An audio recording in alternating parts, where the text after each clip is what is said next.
Good evening, everyone. I'm Glenn Gare, the Director of Evolutionary Studies, introducing our final talk of the EvoS Seminar Series 2014. So I guess we can call this the capstone talk. Dr. Bielert, who's going to be our speaker, has made a request, and I'm going to encourage complying with this, that people leave the peripheries for the center seats in the room, which are empty. The reason being, it looks far too much like the sort of play I get when I lecture routine. I'd much rather you offered me the opportunity to see you kind of as, if you're not eager, as an eager, receptive man at this first element. So thank you for helping out with that request. He did tell me I'm still allowed to sit on the edge, which I appreciated, but please do centralize. We appreciate it. A couple housekeeping kinds of things. Standing up in the corner here is my friend Andrew. Andrew is the subject pool coordinator for the psychology department. If you're a psych student expecting subject pool credits, make sure anytime before the end of today's talk, make sure to hit him up and fill out the little form and he'll help you out. So that's Andrew. As this is the final meeting, I just have some additional introductory words that I want to put out there. I want to thank the Evolutionary Studies Board for doing a great job this year and helping run the program and helping put together an awesome series. So thank you to the board.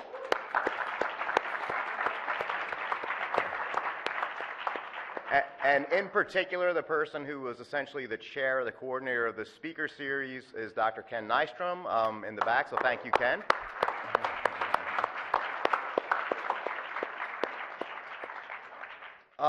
The course includes 4 sections run concurrently, meaning at the same time, taught by different faculty from different angles and perspectives, and I'm thrilled to say that we have some of the absolute best and most inspiring teachers teaching this course here, including Dr. Spencer Mass, Alice Andrews, and Hamilton Staples, so thank you to the teachers of the course.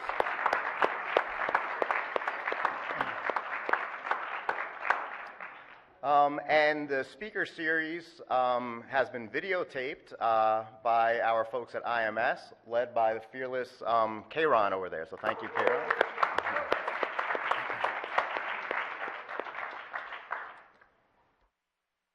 And I just have to say that our EvoS assistant is, I almost said retiring, is graduating after this semester. So after 2 awesome years of help with the program, Brianna will be going on to bigger and better things. Thank you, Brianna.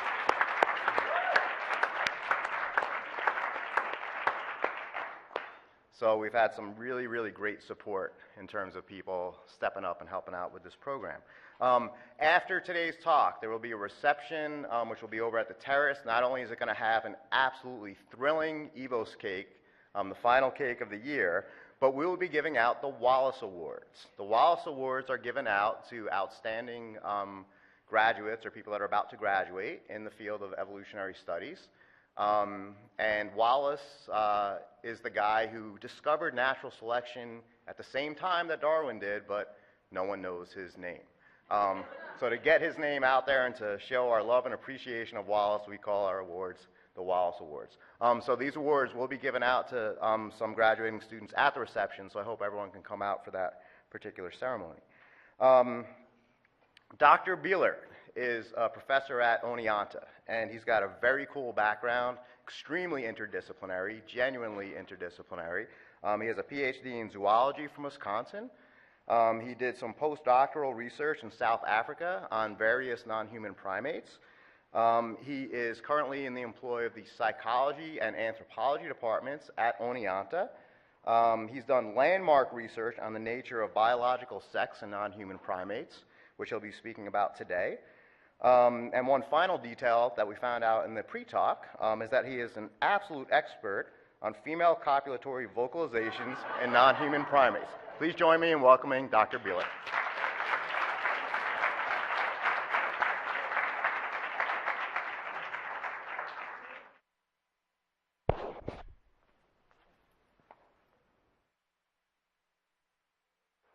Did it go through? Great. First of all, I got to turn the podium mic off. You did it. First of all, I want to thank you for being here on what is a breakthrough, beautiful day. I realize you could probably be other places doing other things, but you're here.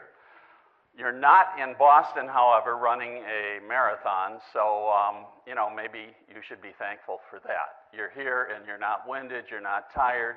I'm here after a drive from Oneonta of about 2 some odd hours. I'm not winded, I'm not tired. I want to make a couple of apologies. Not everyone you're going to have come speak to you is in a position of kind of putting forth a retrospective, but in some ways, that's what I'm going to be doing. I'm going to talk about research I was involved in some time ago. Some of the data I'm going to talk about, though, was never published, so it's new data. I'm also going to be talking about projects that I've been currently involved in, and that's data that is new. And then at the very end, there's a little quirky thing I'm going to throw in about things that are bothering me and are nonetheless relevant to the talk or to life in general. Since I have not done a timed run-through, I can't tell you just when this is going to end, but fortunately, you can already see that I've changed the title of the talk. I added conjectures. I originally hadn't included that in the title, and since it's divided into 4 little sections, we can cut loose at the end if we're running short of time. It's not that the stuff at the end is less important, but I don't want to just keep going on and on and on. So I guess the sooner we get started, the better in terms of trying to cover some of this. Because it's always the possibility that you end out leaving something that's at the end. I don't put my acknowledgments at the end, I put them up front. I stand with the support of a number of great colleagues. I'd like to personally thank Jerry Doyle, Dr. Letizia Girolami, Dr. Robert Goy, Dr. Trevor Jenkins, Dr. David Siegel, and Dr. Kim Wallen for, at various times and in various ways, making contributions to my research. I'd also like to say that this isn't out of pocket. Darwin, at least for a major portion of his research career, financed himself. I'm not in the position of doing that, so I want to acknowledge that the Department of Pediatrics at the Johannesburg Academic Hospital supported me. The University of Witwatersrand Medical School supported me. The Department of Psychology at SUNY Oneonta has supported me. The Primate Behavior Research Group of the University of the Witwatersrand supported me. And finally, the Wisconsin Regional Primate Research Center, Madison, Wisconsin, supported me. I'd be remiss if I didn't say they were all a great help. If I've made mistakes along the way, it's because I've made the mistakes. So, the first section, as I said, I've added conjectures in here, but we're going to start out with confirmations. This guy you may or may not recognize right away, but Charles Darwin, I think, is probably a name familiar to all of you. I actually happen to like this particular picture of him. I don't know if Darwin had any favorite poses or portraits, but this one, I think, captures one of the most important things. Darwin was an average individual. Darwin was not necessarily a genius. And in fact, the ideas that Darwin came up with were were arising in the minds of others, such as Alfred Wallace, at the same time they arose in his mind. I love that about Darwin. Any of you out there might be undiscovered Darwins. That's the actual case. Anyway, this is the book that made him famous, The Origin of Species. It sold out on the very first day it was released. I guess Harry Potter books do that too. But in these days, investing in a book was a major, major thing. It's not the book that I'm going to be referring to really, though. The book I want to refer to is this little tome right here. And he titled this one, and yes, it is necessary to get out glasses on some occasions. He entitled this one, you know, it's kind of a modest title, The Descent of Man and Selection in Relation to Sex. It's a really important book for some of the topics we're going to be discussing in today's lecture. There are some absolutely great woodcuts in it. This is one. And what Darwin is drawing attention to is the differences in anatomy between the male and female of these four species. And as you stare at these, you might think they're not the same species, but they certainly are. Darwin was struck by anatomic differences, and not just in insects. He was also struck by anatomic differences in fish. This is from his chapter on birds, and here you see two hummingbirds with a male showing much more accentuated and extensive feathering than his female counterpart, or conspecific. Darwin, in this book, primarily focuses upon anatomy. But in a letter to Nature, he says, in the discussion on sexual selection and my descent of man, no case interested and perplexed me so much as the brightly colored hinder parts and adjoining parts of certain monkeys. And these parts are more brightly colored in one sex than the other. And as they become more brilliant during the season of love, I concluded that the colors had been gained as a sexual attraction. Charles Darwin, Letter to Nature, Sexual Selection in Relation to Monkeys. What he doesn't insert is that when he was talking of these elaborated hinder quarters, he's talking about features that are occurring in females rather than males. The weaponry he illustrates in his volume is male weaponry. The elaborate plumage is male plumage. But here in this letter to Nature, he makes it very clear he was aware that in some species, even though he doesn't cite the sex here, the elaboration goes on, and he thought it served as a sexual attractant. This is from a book by Leconte de Buffon, Histoire Naturelle, and I probably did a terrible job on that pronunciation. I believe, and this is from a little bit of reading I've done, that this is actually a picture of a chacma baboon, which is the species we're going to be discussing for the rest of our talk. That's Papio ursinus. The Cape of Good Hope has populations right there, and I'm fairly sure that it was probably pretty easy for Buffon to get access to a specimen. And here you see a hand-colored print with a female displaying her colored hinder quarters. And what you see over, let me see. What you see over here are the colostes. Here's the anus right here. And here's the vaginal entrance right here. And the clitoris would have been right here. You'll also notice that the callosities over here and here are split. They're split by the perineal region, which includes the vaginal entrance. A good friend of mine, Alan Dixon, in his book on primate sexuality, displays this particular figure. Actually,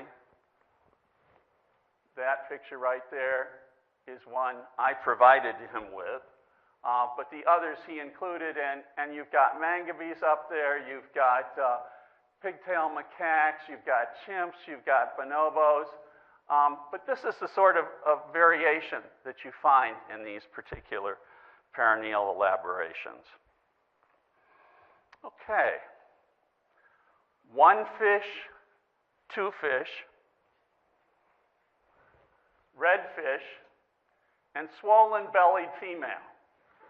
We're going to talk about sticklebacks for a little while, and we're going to talk about them for a simple reason that sticklebacks exhibit some very interesting connections between specific stimuli and behavioral responses.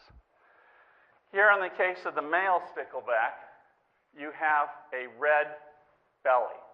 If you make a model and provide a red belly, you get an attack. If you make a model and give it a swollen feature, you get a courting reaction. So in this particular species, there are two separate stimuli eliciting specific behavioral responses. These stimuli are known as sign stimuli. They're also referred to as releasers. And in this case, you're releasing either attack or aggressive behavior or courtship. This, a print from Audubon's Book of Birds, and this is, as you might have encountered locally, a male turkey. What you see here, by the way, is the turkey's beard. We're going to go on to the next one now. Here you have a female turkey. Now, I want you to notice that there's also a beard on the female. Roughly 40% of the females in a wild turkey population carry beards. I find that fascinating. I don't know anyone who's pursued this, but boy, if I had access to a turkey farm, I would. All right, let's push ahead. So here we have that sweet female turkey.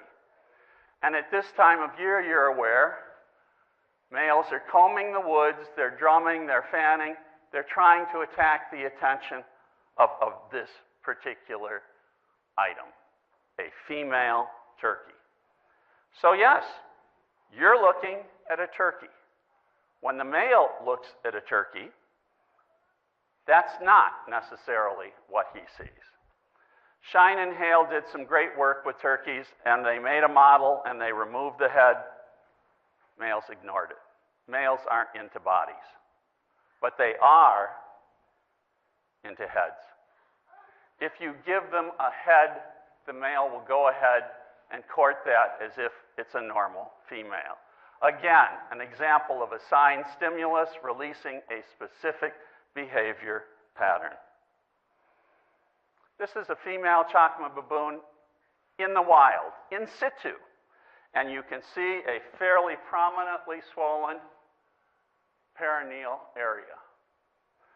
The question, of course, could arise, is this a sex attractant? Was Darwin right? Well, there are only so many ways of approaching this.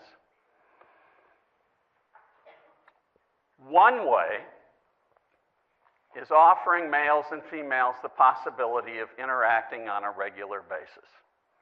And that's what you see displayed here. These are the results as 2-day running means of pair tests with a male ejaculation for 8 different male-female pairs of Chacma baboons. The menstrual cycles 32 are aligned to the female sex skin breakdown. Right here, this little blip. You always find this in primate research. There was one pair who didn't care what stage the female was in. They had something going. But for the most part, if there is no swollen perineum, there is no copulation. Whereas when that perineum is swollen, 100% of the males are copulating with those females. So we now know the situation if you take a female and you place it with a male on the right day with the right swelling, you're going to get copulation. It's hard when you have a system that's entwined, pulling apart factors which are impacting it. Fortunately, for someone interested in primate sex behavior, it's not only copulatory behavior that primates exhibit. These are autoerotic behaviors, and here you see, actually, this is a little female named Renee, and Renee has positioned her tail between her legs as she hangs, and she's stimulating her clitoris.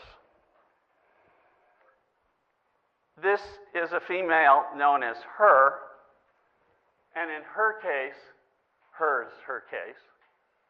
No, in her case, you again see masturbation ongoing.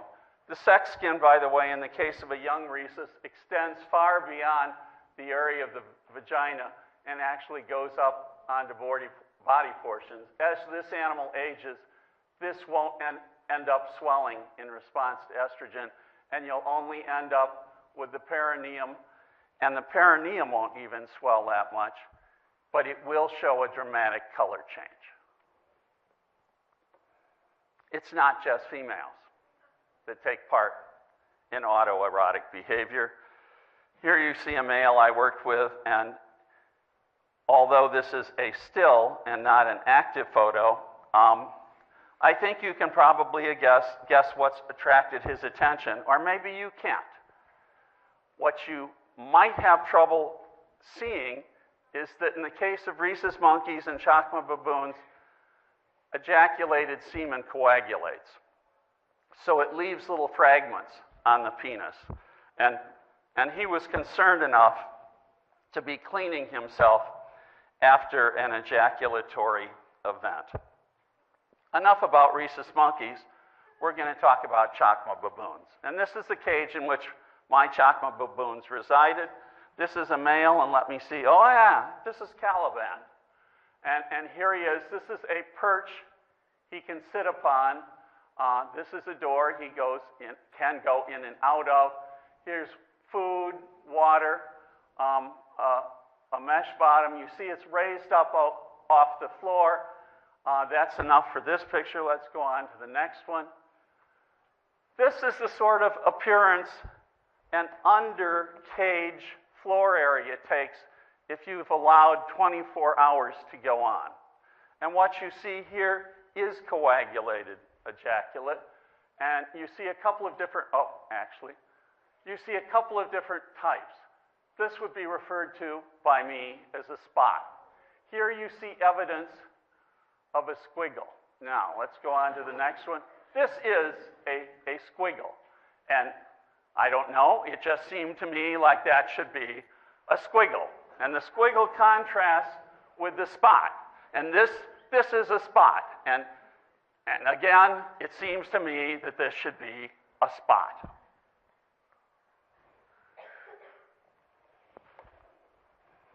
If you position male cages around the periphery of a room and a female in the center, and you carefully hose down the area under a cage every single day or twice a day, you can record the presence of spots and squiggles. So you go from cage to cage to cage, you look at the area under the cage, you record whether there are spots or squiggles. All the research I'm going to be talking about today really focused upon the spots, not so much on squiggles. Spots are direct evidence that this particular male has had an ejaculation and the ejaculate has fallen down onto the bottom of the cage.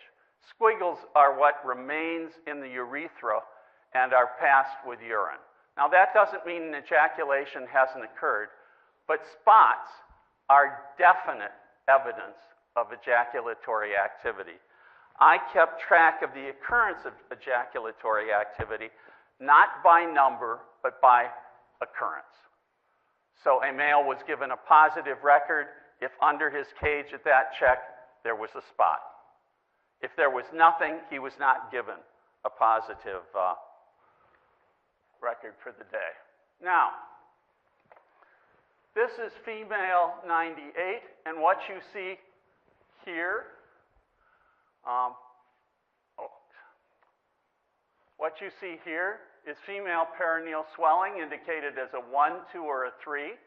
So here's an area of maximal swelling.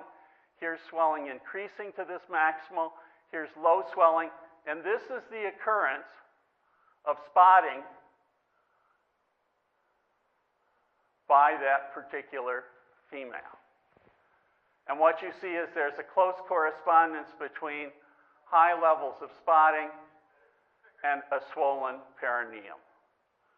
This is the same thing shown for a different female. And again, what you see is that this female showed a high degree of male response when she was maximally swollen. Now, please notice this isn't 100%. In that first slide I showed you where the male had access to the female, 100% of the males were mating when they had a swollen female opportunity. Not every male masturbates. So you don't typically get 100%, but you do get nice increases going on up to 70% from a level of 30% when the female's menstruating. So that's a sizable increase. All right. Is this a meaningful increase? Is this a meaningful signal? Well, yes, it is. Because what you see here are ovariectomized females who are receiving various estradiol doses, and you see their perineal measurements increasing. Sex size in terms of this, males are responding with seminal emission occurrences from about this point on. So in other words, the sex swelling has to achieve a certain stage in size for the males to view this as a positive stimulus and go ahead and be aroused and ejaculate. But an intact female gives off a lot of potential signals. There can be odor signals, there can be auditory signals, and there certainly are visual signals. So in order to start teasing these apart, you need to do some experimental work. Now, this is an example of 5 different females, each showing their distinctive copulatory vocalization. C's was almost a that was C. And that was reliably C. You could identify females by the copulatory vocalizations they made. This is one of my big favorites here, D. D was sort of a moaner. And that was D. Now, changing the male doesn't necessarily change the copulatory vocalization. But if males hear copulatory vocalizations, they get excited. Well, how excited? Are they excited enough to masturbate to ejaculation? Or is just this part of the whole ensemble thing, that the female makes vocalizations, she looks great, she smells great? Well,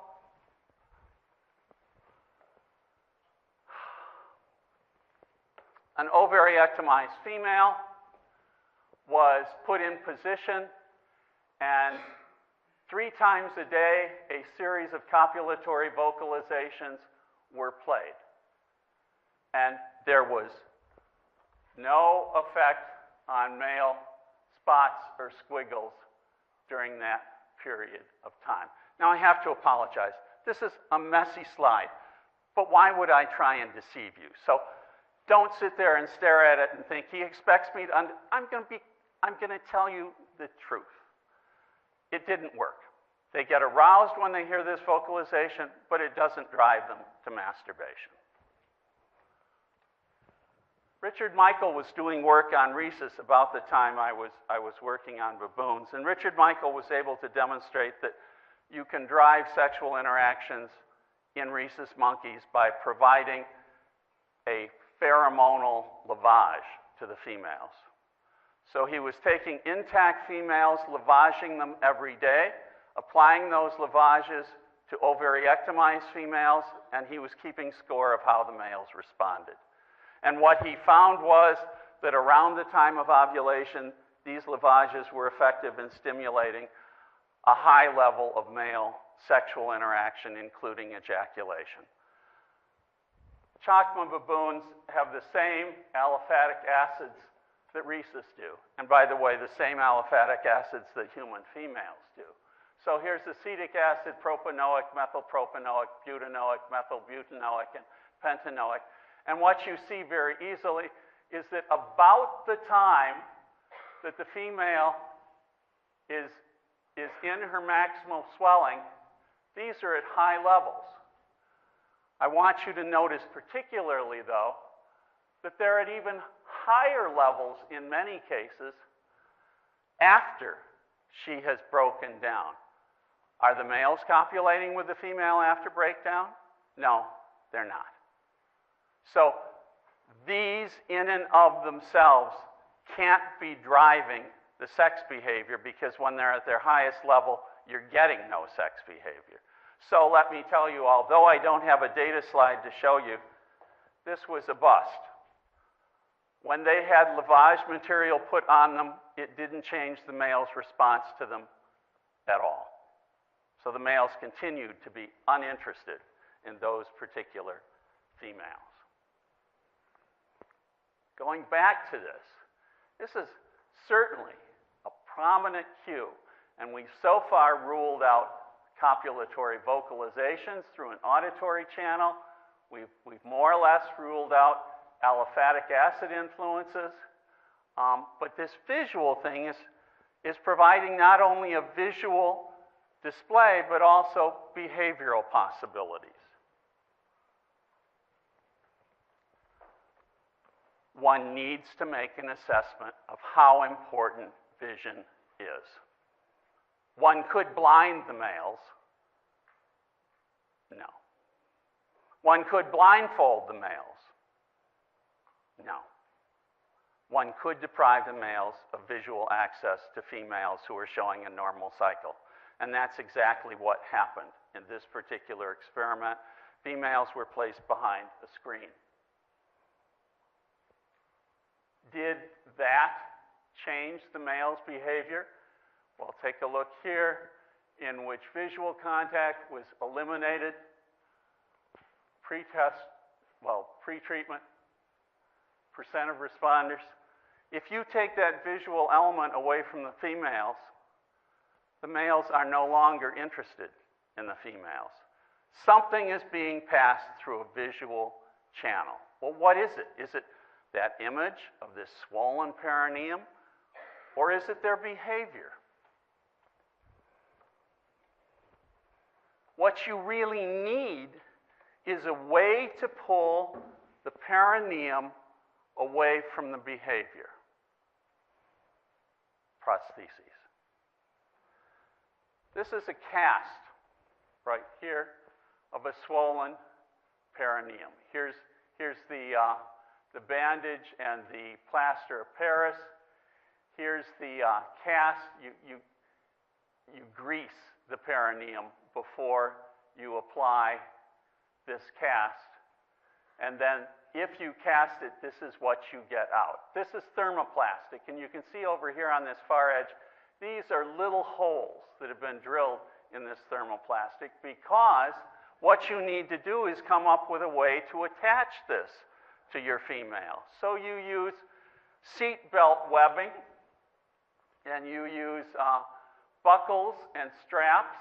You sew this very securely, and then you put it on your female.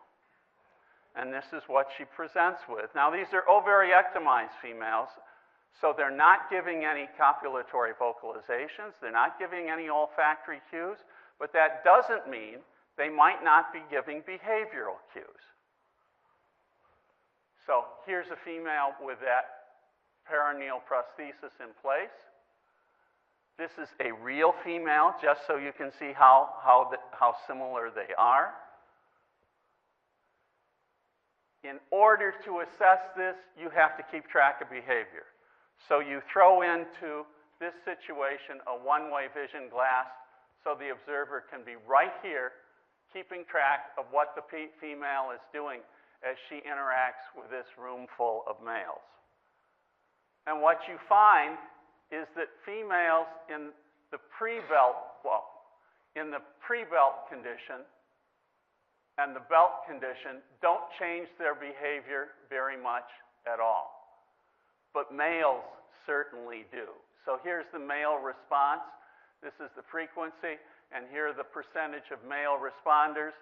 In the case where she is pre-belt, there's almost no response.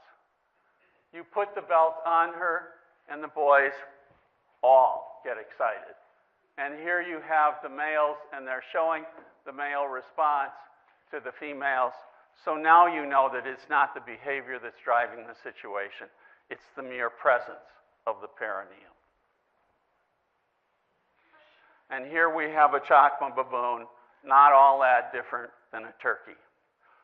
You may think the male is looking at her pretty face or her furry body, but boy, his eyes are here. That's where it is. All right. It looks like a sign stimulus.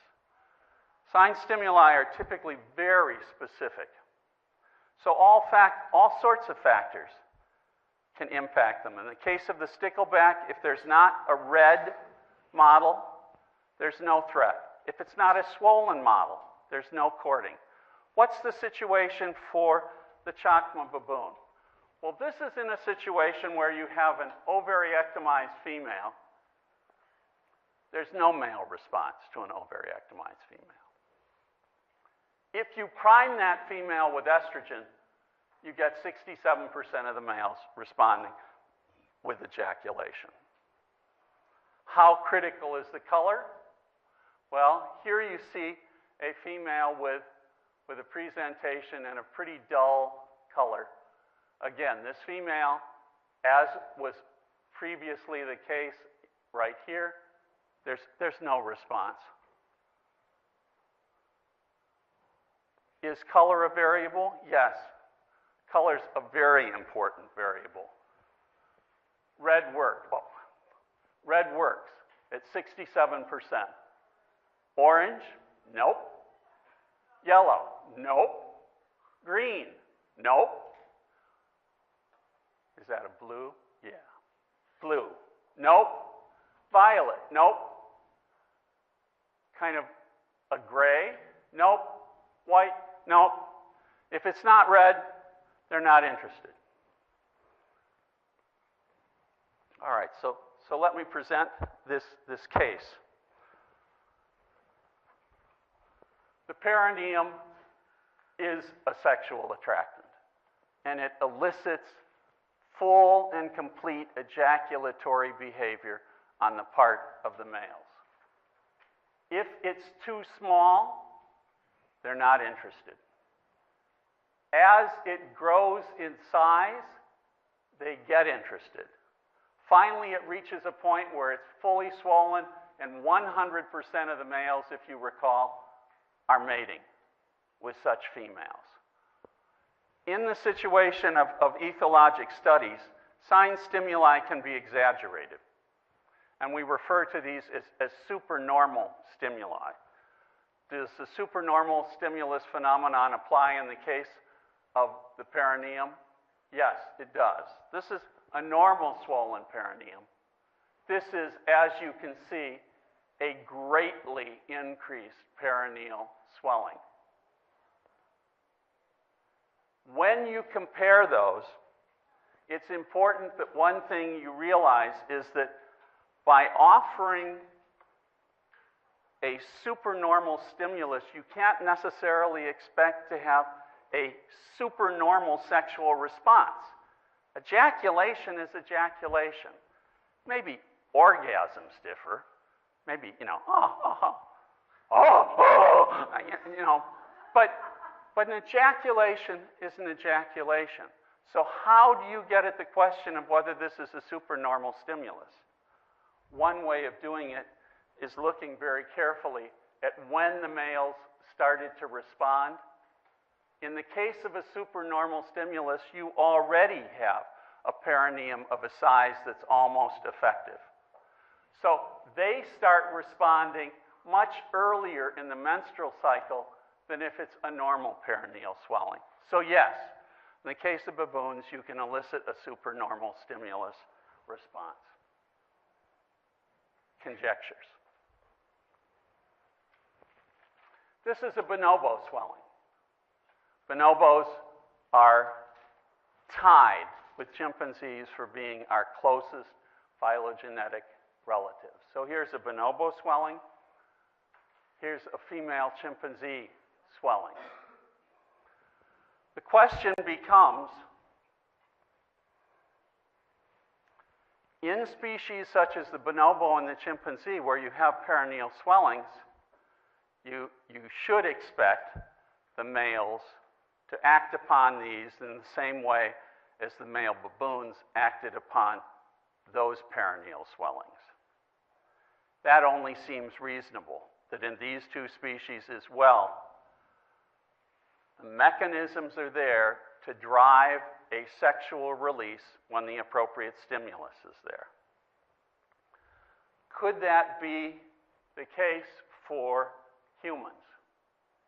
Well, I have to say it looks like there are some stimuli that are attended to in a fairly serious fashion. So the conjectures I want to make are two. Number one, based upon quite a bit of experimental data, it's males and not females that are typically sexually aroused by visual stimuli. Number two, if you go to the locker room and you hang with males, you will find some of these males saying, oh, they're an ass man. Put a bag on her head. If she's got a great ass, she's mine.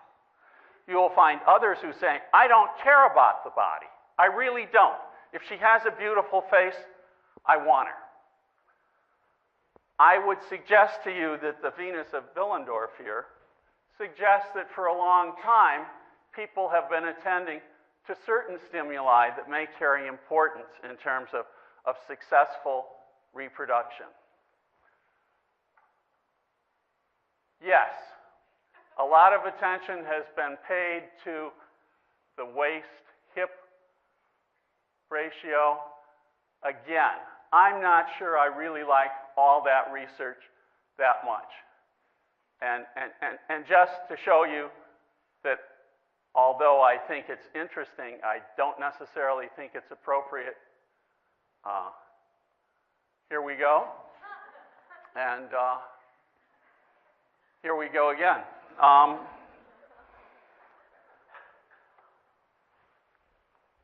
I think the fact that men latch onto specific features explains why it's men who show paraphilia and not women. Not only are they more aroused by visual stimuli, but they become locked into a specific visual stimulus. I think in the case of pedophilia, you have a male who has locked onto the wrong stimulus. But if you think about it, we're talking about a stimulus that's connected with reproduction. It's going to be very hard to dismantle that lock once it occurs. And indeed, if you look at the success treatments for pedophiles, you find them to be exceedingly low. It's very, very rare a pedophile can be cured. So the conjectures, as I say, are twofold. that the primate examples aren't just extraneous examples. They may well explain certain phenomenon that we see in the human male. All right, continuums. Here I want to talk about, I'm going to start by talking about Harry Harlow. Harry Harlow is I'm optimistic, Glenn, I'm optimistic, is a researcher that stirs a lot of emotion in many people, but he was a very bright man. And it was Harry Harlow who first drew attention to the fact that in our rhesus monkey relatives, you have sexually dimorphic behavior patterns. Darwin didn't discuss sexually dimorphic behavior patterns. He talked about anatomy, and he talked about weaponry, he talked about ornamentation. He did not discuss sexually dimorphic behavior patterns. Harry Harlow did. His young monkeys were removed from their maternal element. They were raised on surrogates, and they were placed in social playpen situations. This is one dimorphic behavior pattern shown by young rhesus. This is a play invitation that's known as a gape. If you notice, the lips are covering the teeth. These two animals are gaping at one another. That may well, in this case, have been followed by a rough and tumble play pattern, which is, again, a sexually dimorphic behavior pattern. Males show more play invitation. They also show more rough and tumble play. They also show more mounting. Now, this is a mounter. This is a mountee. Little males mount. They also do present, but females, for the most part, although they present, they very, very seldom ever mount. This is a threat. And here you see two little rhesus threatening. Males show more threat. They also show more aggression. And here you see an assault being carried out on a young rhesus monkey. So it was Harry Harlow's work that established the existence of sexually dimorphic behavior patterns in rhesus. Behavior patterns that couldn't have been ingrained by a mother or an older sister. These animals were raised on surrogates, and they didn't have exposure to more socially sophisticated animals. It was at this point that Robert Goy came in with his associates, following the work from William Young, and he came up with the organizational activational theory of sexual behavior. The brain is organized prenatally with exposure to testosterone. At puberty, that testosterone activates the behavior patterns that were organized, and you start seeing males behave in an appropriate fashion. If you give a genetic female exposure to testosterone while she's in utero, you can masculinize her phenotypically. So this is a genetic female that's been masculinized through the actions of early testosterone. This is a baboon, a fully adult baboon by the name of Cuesta.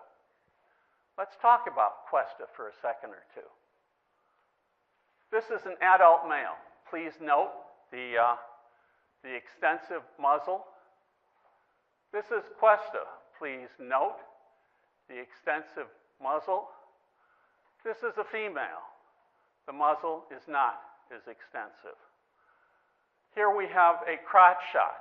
This, as you can tell very quickly, is a male. Here's the penis. Here are two scrotal testes. This is Cuesta. There is nothing.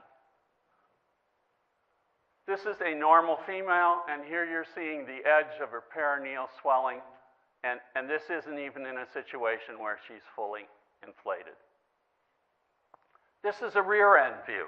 This is a normal male, and here you see a callosity continuum. This is and here's the anus, here's the tail. These callosities have merged together. There is a line where they come together, but that's a normal male. This is Questa. And here you see one callosity, here you see a second, and here you see them split. And Questa's anus is right here, and here we have a vaginal entrance, and up here we have a clitoris. Here's a normal female. Again, you see the callosity split, you see the anus, you see a vaginal entrance right here. This is Questa. Questa's karyotype is male. Questa is an XY. Here's a normal male, XY. Here's Questa, XY. Questa is a gonadal dysgenetic individual. The embryonic testes, which normally would lead to differentiation of the external genitalia, the internal duct systems, and the brain, were not active in Questa's case. Questa is an XY male who is deprived of any prenatal action of testosterone. Questa went on to behave as a totally normal female.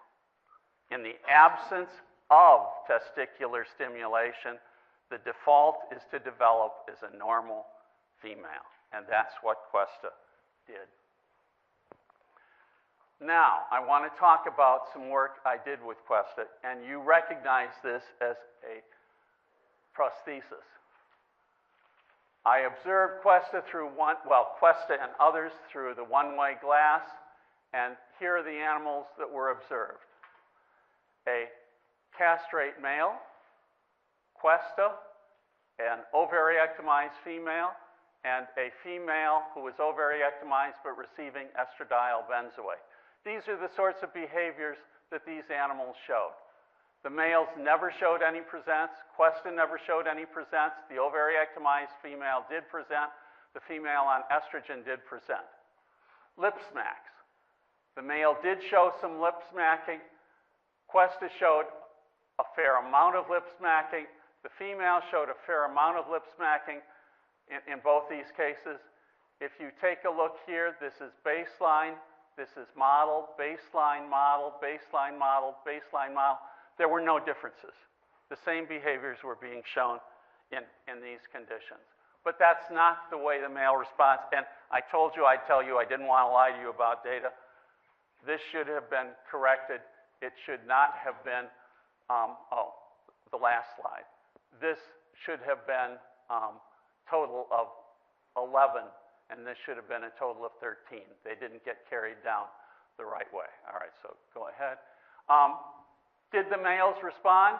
Well, they responded very well to the female when she was receiving estrogen. Not wearing a belt, but estrogen. The female who was ovaryectomized and wearing a belt, they responded fairly well to. In Questa's case, they showed sort of a moderated response, but she was still more of a female than she was a male. All right. Switching. All right, I'll describe this very quickly.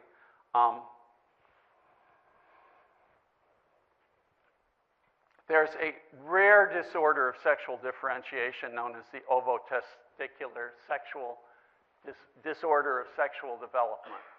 It occurs in South Africa at some frequency. In that condition, individuals end up with either an ovary on one side and a testis on another, or a structure known as an ovotestis. So what we have in this condition is individuals who, although possibly genetic males, but more typically genetic females, have been exposed to testosterone.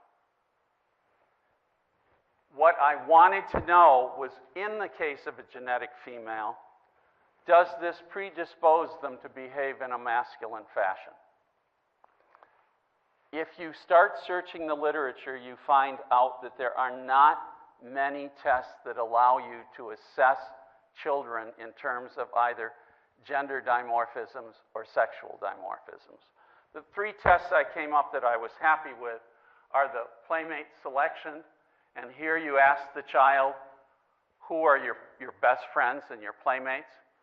Typically, young children play with like-sex individuals. So if they're a little boy, they play with other little boys. If they're a little girl, they play with other little girls. If you ask them to draw a person, little boys draw either little boys or men. Little girls draw little girls or women. I also constructed a toy selection test, which consisted of them having to make some selections. I asked them to make selections of toys I should take home to my grandson. I asked them to make selections of toys I should take home to my granddaughter. And then I asked them to choose toys for themselves. I had 10 individuals with this disorder.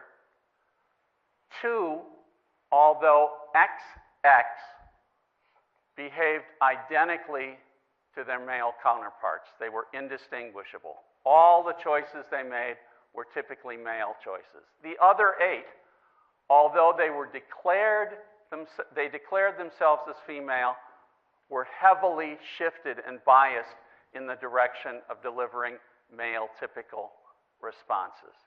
So yes, there is continuity and continuum between primates and humans, and we're pushing it, but cautions. I want you to take a good look at this picture right here, this picture right here, this picture right here, this picture. This is from Edward Tyson's first book on the chimpanzee, and there you see a nice penis. This is what happened over time, however. Tyson's picture was accurate. The picture that Thomas Huxley put in his book entitled, what was it again? Man and Human Nature. It's obscured. You can barely tell whether there's a penis there or not. But at least in Huxley's book, there wasn't any attempt to flower over this. So what we have here is a progression from the 1600s to the 1800s and Victorian times with a distortion of scientific fact and reality. The gorilla wasn't discovered until 1850-something. This is from the book by Paul de Chaillot, where he first describes the gorilla.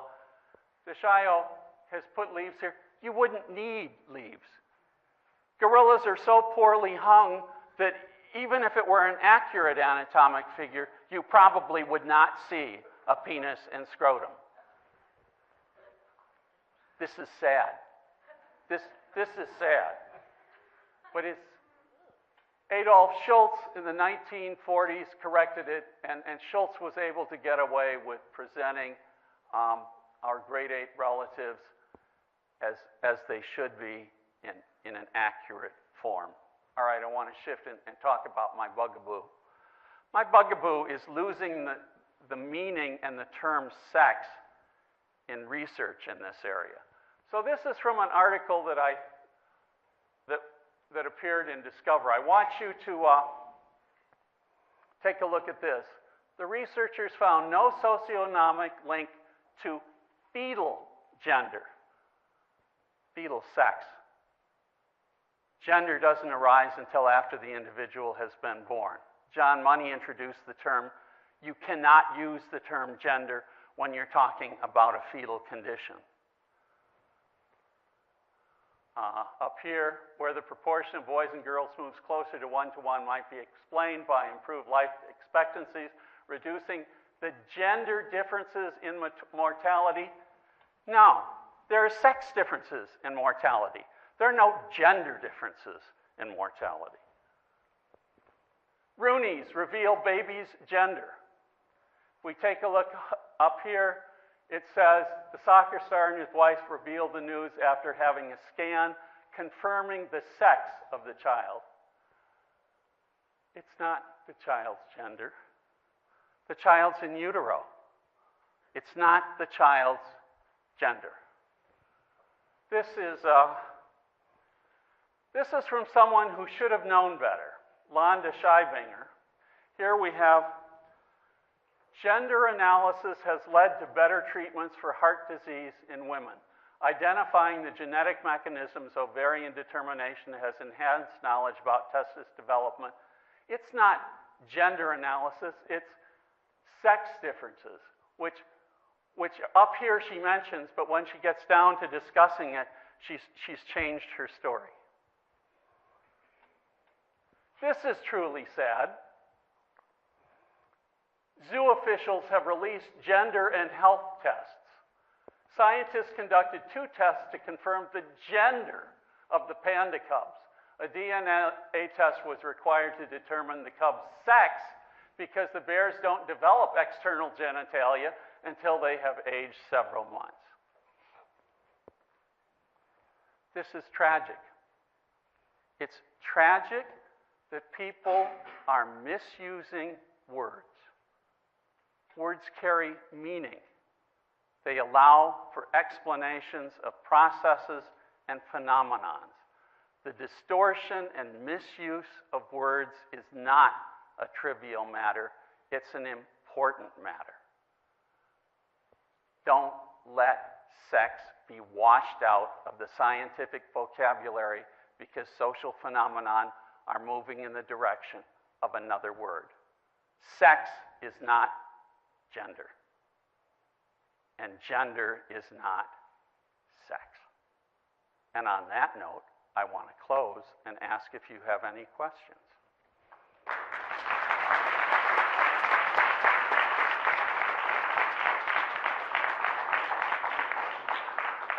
I realize we're pushing the dinner hour, but if you indulge, yes, indulge. No questions. Yes. Yes. Is there any possibility that there was like a hormonic or a hysteresis effect there where you might see different response with a different concentration or like a threshold phenomenon? We didn't get to that point. What I was doing was taking samples from an intact female because I already knew that if males are exposed to an intact female, they show this variance in their masturbatory behavior. So we didn't get to the point of changing that composition. But I will tell you, at certain points in the cycle, they do seem interested in the odor, but not once that perineum is swollen. The male is on that female, nothing stops him, he's not sniffing along the way. You will sometimes see him sniffing after the breakdown. Not all females show a great difference. Some show a just noticeable difference in terms of that very first day after ovulation and breakdown. On those occasions, it did appear that the male was perhaps checking to see whether the visual cue and the olfactory cue were lined up, because the female was there, breakdown had occurred, but he would often sniff her, but he wouldn't go ahead then and mount. So it was kind of like a validation of that. Other questions? I'm sorry I had to move so rapidly, but yes. Sorry, I was a little confused when you got to the toy portion of your research. Yes.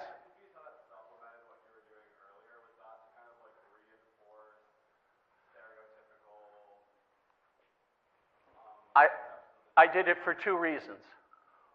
One, I was particularly concerned with my clinical population. I wanted to know whether their view of gender-appropriate behavior matched that of others in the normal population. Are you talking gender or sex? And in this case, they were given the term grandson and granddaughter, so they were interpreting it that. I said, I want to take presents back for my grandson. So what they were deciding, whether that was a grandson by gender or by sex, I wasn't sure. But I wanted to know what they thought would be appropriate for a little boy. And then I wanted to see if they had certain views on what would be appropriate for a little girl. They sex-identified, so they then made choices for themselves. And I looked at whether those choices matched being a little boy or a little girl. Is that getting at your question or no?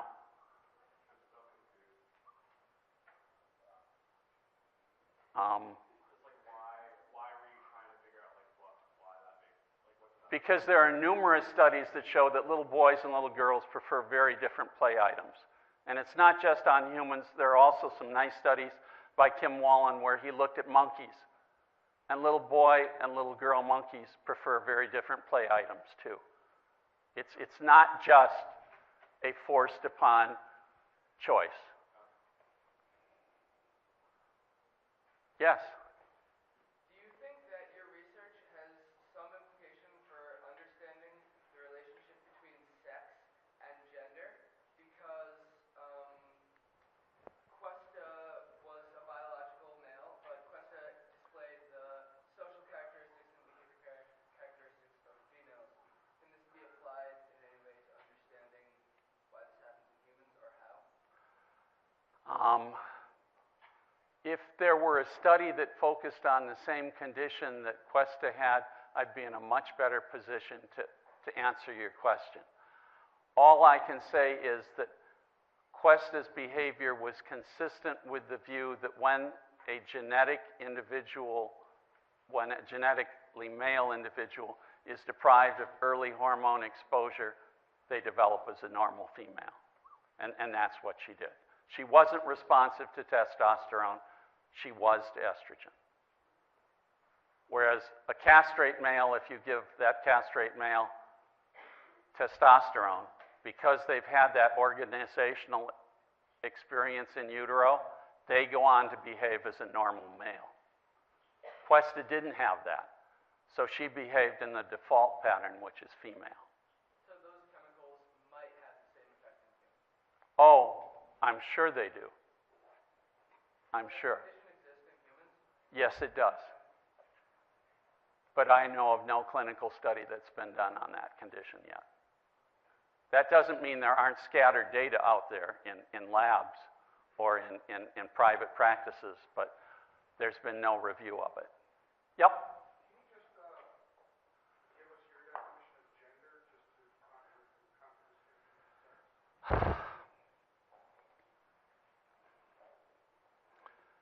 Gender is a socially prescribed behavior that individuals either adopt or don't adopt.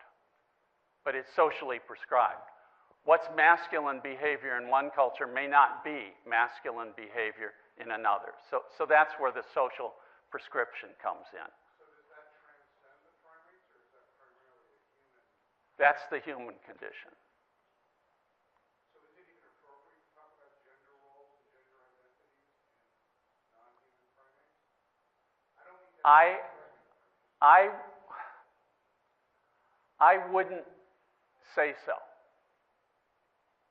Because Harlow's work, those animals exhibit those behaviors in multiple studies without any input from other sources. Those were biologically determined.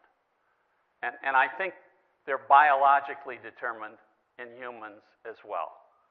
My work with the clinical population I've been dealing with is ultimately aimed at trying to help clinicians decide the best way to manage these cases. Should they be steering them in the direction of adopting a male sex and male gender behavior, or should they be suggesting that they remain female and that behavior pattern as well? Did that answer? Yes.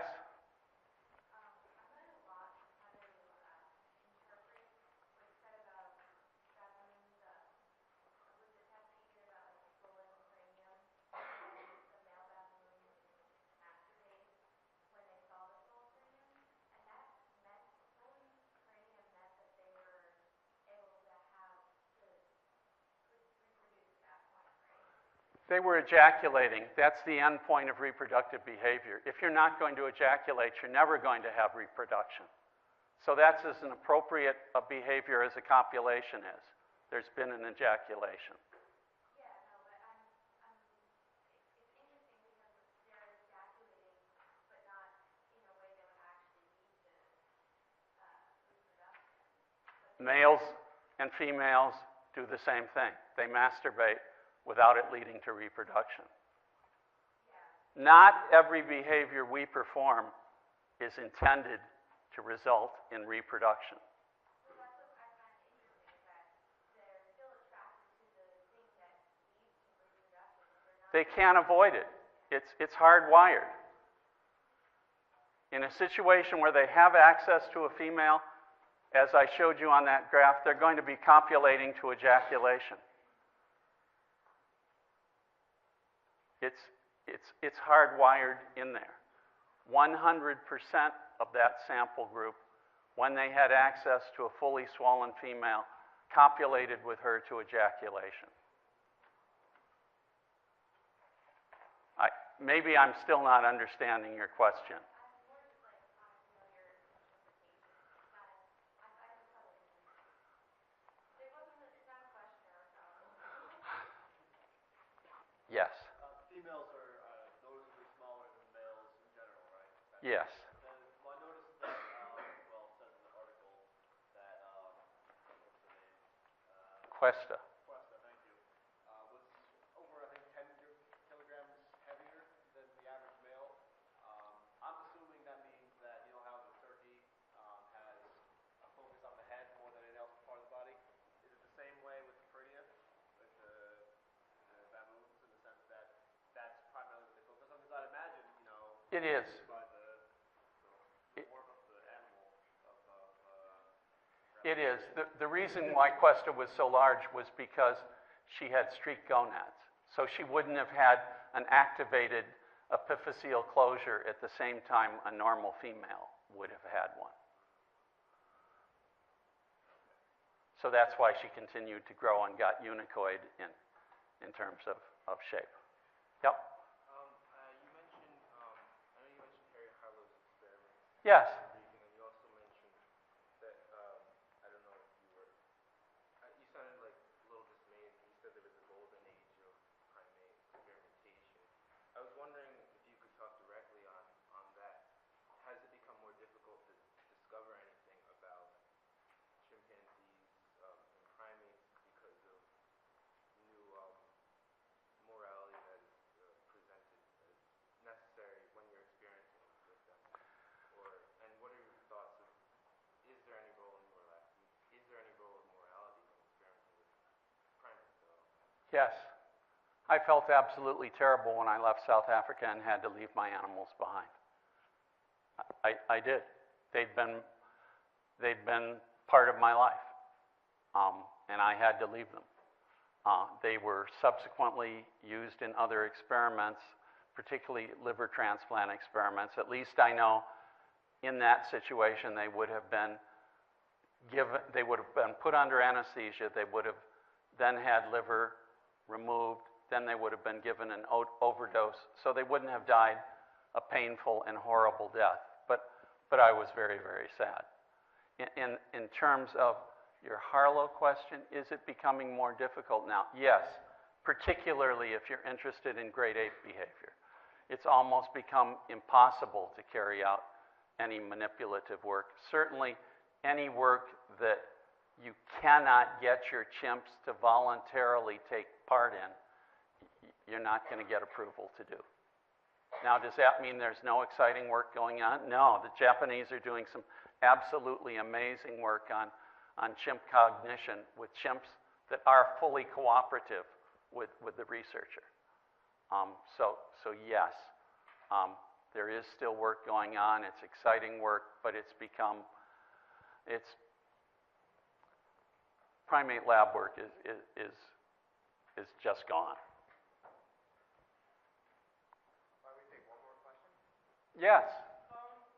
When you were discussing how human males become locked onto certain visual stimuli, Yes. did you ever look into how exactly those certain distinctions I've put some thought into that. There's a Dutch researcher by the name of Schwab who dealt with hypothalamic areas and differences between heterosexuals and homosexuals. Schwab's now gone so far as, well, not gone so. He says there are differences in the brain between normal males and pedophiles. If that's the case, it seems to me that area of the brain is one that might be involved in this locking onto. And I'm just not sure how experience feeds into that. That was my question. I was wondering, maybe you could provide insight to extinguishing certain cases where it becomes the wrong stimulant. That's what I think in the case of both the fetish, the paraphilias where there's a fetish accent. I mentioned pedophilia, but I think it also holds for those paraphilias where it's a fetish. That's what I was getting. Yes, and I don't want to go so far as to suggest that it's homosexual because I'm not sure that's true. I'm pretty sure some of the animals I had contact with were gay. Their arousal came from interacting with other members of their same sex. They would mount other members, they would mount them, they would take that to an ejaculation. I don't think that was hardwired in them. It's an interface between biology and experience. And do you think that explains why there weren't, there wasn't ejaculate found in all of the cages when the females? I think a much easier explanation is that males differ in their sex drive.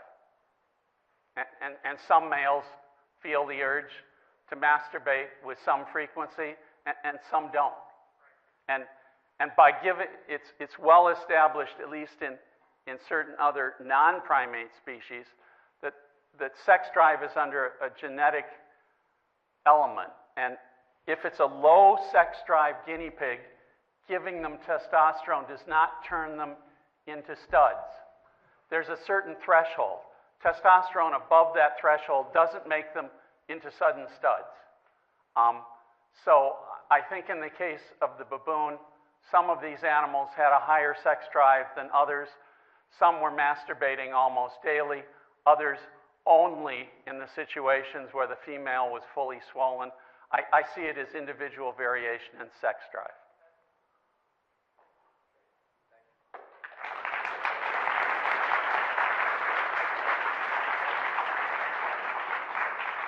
I want to thank you for your kind attention and your great questions. I'm only sorry if I wasn't able to kind of grasp the kernel that was really being focused upon, but thank you very much.